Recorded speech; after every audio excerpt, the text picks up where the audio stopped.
Hey everyone, welcome back to my channel. Today we're going to be showing you how to create a Discord server. So this is going to be a very quick, dirty how to create a basic Discord server. Not too many bells and whistles. Feel free to go in and go ahead and change this up to however you like it. I'll add a playlist of all my different Discord tutorials down below. So this is what I saw when I went into the Discord web app. You can see all my different servers. I've got direct messages, friends who are wanting to become my friend. So right down here at the bottom of all of my servers, I'm going to click new.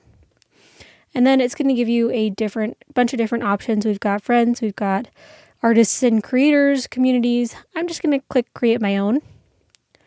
And then for me and my friends, we can upload a photo if we want, or we could just have this be whatever. I'm going to call this my test server because I'll be doing a bunch of different tutorials. And I'm going to click create. All right, and boom, we have created a test server really quick within Discord. As you can see, I've got a text channel here, which is just the general channel, the general text channel, as well as a voice channel. You can go ahead and add in more rules and stuff. But again, that's kind of a quick and dirty how to create a Discord server.